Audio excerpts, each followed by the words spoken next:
Number 8. The Code of Loyalty. Who deserves your kingdom? There is nothing more expensive in a king's life than misplaced loyalty. Nothing. Not a bad investment, not a failed strategy, not a lost opportunity. Because money can be rebuilt, strategies can be revised, and opportunities have a way of returning to a man who is prepared for them.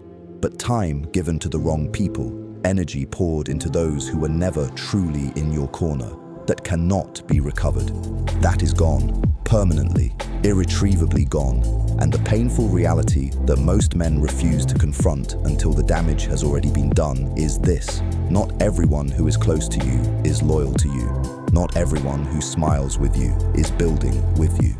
Not everyone who calls you a brother, a friend, a confidant has your actual interests anywhere in the architecture of their intentions. Some people are in your life because of what you represent to them. Some are there because of what you provide. Some are there because your proximity gives them access, gives them status, gives them a reflection of success they have not yet earned for themselves. And the moment you stop being useful, the moment your season of struggle arrives, the moment you make a decision that no longer serves their agenda, you will discover with brutal, clarifying precision exactly what that relationship was actually built on. Machiavelli understood loyalty not as a sentiment, but as a structure. He distinguished clearly between those who are bound to a prince by necessity and those who are bound by genuine allegiance. And he warned, with the cold precision of a man who had been betrayed by his own city, that the difference between the two is invisible until the moment of crisis arrives, and by then it is usually too late to reposition. So a king does not wait for the crisis to reveal his court. He studies his court before the crisis. He tests quietly, observes patiently, and withdraws strategically. Not with drama, not with accusations, but with the silent, methodical intelligence of a man who is auditing his kingdom with the same ruthless precision he applies to every other domain of his life. Real loyalty is rare. Understand that first. Accept it without bitterness and without the naive expectation that everyone around you is operating at your level of integrity. They are not. Most people are loyal to their own comfort, their own advancement, their own survival. And there is nothing inherently evil about that. It is human nature.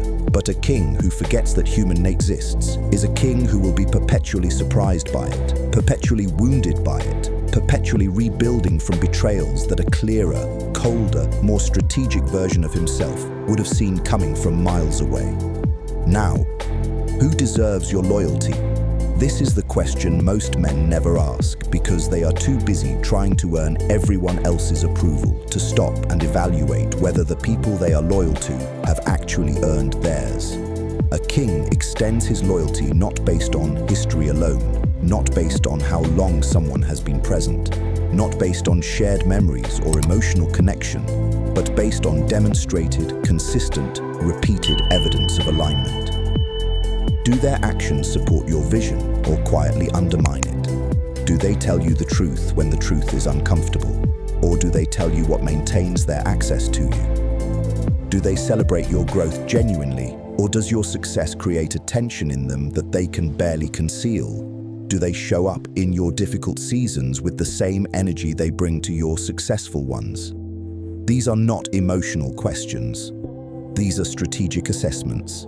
And a king makes them without guilt, without apology, and without the crippling fear of being seen as cold or calculating, because the alternative is a kingdom populated by people who were never truly loyal to it, slowly eroding everything from the inside while wearing the face of friendship. Shrink your circle without announcement. Elevate your standards without explanation. Extend your deepest loyalty only to those who have paid for it in the currency that actually matters. Consistent, unglamorous, pressure-tested action over time.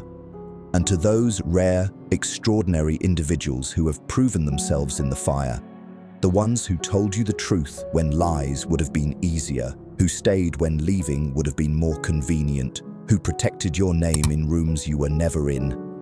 To those people, be a king in return. Be immovable in your loyalty. Be ferocious in your protection of them. Be the kind of man whose alliance is so valuable, so rare, so strategically and emotionally fortifying that they consider it one of the defining privileges of their life, because a king who inspires that quality of loyalty from even 2 or 3 people in his lifetime has built something more powerful than any empire made of stone. He has built a brotherhood forged in trust, and that is the foundation that no enemy, no circumstance, and no season of adversity can ever fully dismantle. Comment: loyalty is earned, not given right now. Because if this just made you think about your circle differently, that clarity alone is worth more than you know. Number 9, the untouchable mindset. When they can't break you, they fear you. There is a version of you that nothing in this world can reach. No rejection, no failure, no betrayal, no public humiliation, no season of loss, no opinion, no criticism, no carefully constructed attack on your character or your confidence. A version of you that absorbs everything, every blow, every setback, every attempt to diminish or destabilize, and converts it, quietly and without performance, into fuel. That version of you is not a fantasy. It is not reserved for a chosen few who were born with unshakable confidence and iron composure. It is a construction, a deliberate, disciplined, painstakingly built psychological architecture that any man with enough commitment and enough self-awareness can erect around his mind, his identity, and his sense of self-worth. But it requires something that most men are unwilling to pay: the complete and total surrender of the need for external validation. And that price is higher than most men realize, because we live in a world that is engineered, deliberately, systematically engineered, to make you dependent on approval. From the moment you were old enough to understand praise and punishment, you were being conditioned to perform for the crowd, to adjust yourself based on reactions, to measure your worth by the feedback of others, to need the nod, the like, the applause, the recognition, to feel legitimate. And that conditioning runs so deep in most men that they don't even recognize it as a chain. They experience it as personality. They call it caring what people think. They dress it up as humility, as social awareness, as emotional intelligence. But underneath all of those polite disguises, it is still the same thing. A man whose internal state is being controlled by forces outside himself. And a man whose internal state can be controlled from the outside is a man who can be broken from the outside. He can be broken with silence. Withhold the approval and watch him spiral. He can be broken with criticism, land the right words in the right wound and watch him collapse. He can be broken with rejection, remove the acceptance he has been performing for and watch his entire identity destabilize. But the untouchable man, the man who has done the brutal, unglamorous, deeply uncomfortable work of building his worth from the inside out, that man cannot be reached by any of those weapons. Because those weapons only work on men who need something from the people wielding them, and he needs nothing.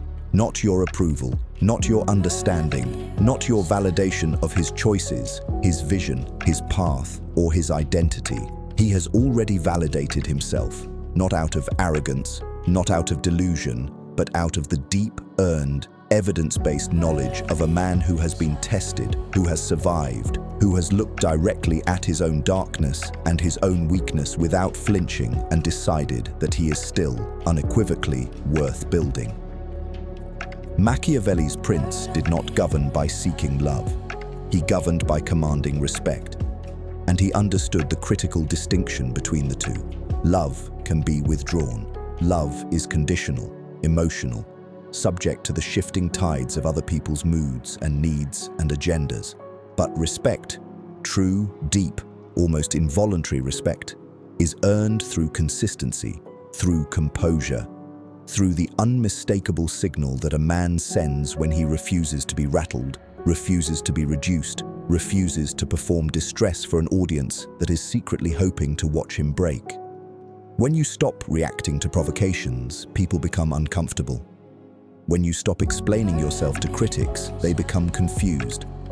When you stop chasing the approval of people who were never genuinely in your corner, they become irrelevant. And when you reach the place, the cold, quiet, sovereign place, where another person's opinion of you genuinely carries less weight than your own assessment of yourself, something changes in the way the world interacts with you. People sense it before they can articulate it. They feel the absence of neediness in your presence.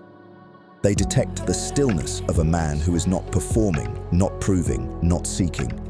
And that stillness, that self-contained composure, triggers something primal in the psychology of every person who encounters it. It triggers respect. It triggers caution.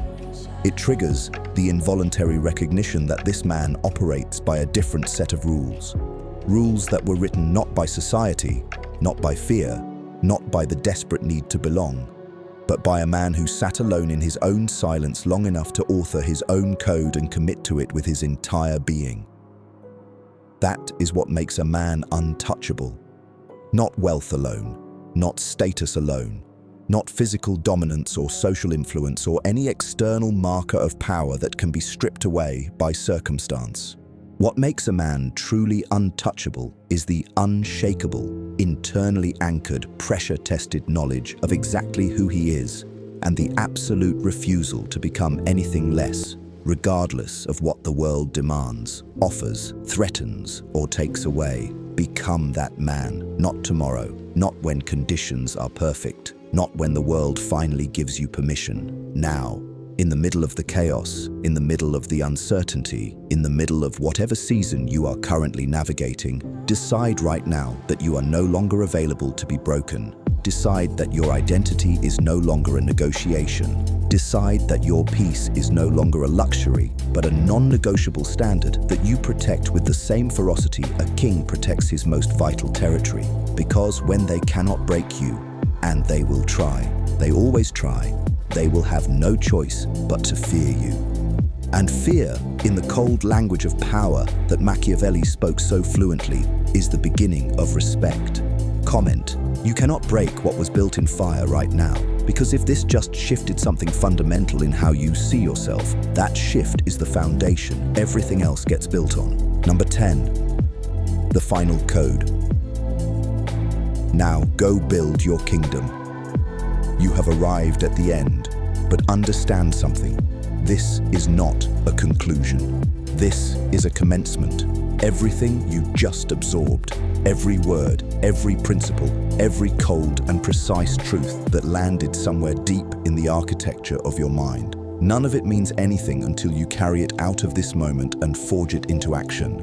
Machiavelli did not write for men who nod and move on. He wrote for men who apply. Knowledge without execution is just entertainment, and kings are not entertained, they are transformed. You now carry 4 pillars: mind, mouth, moves, and money.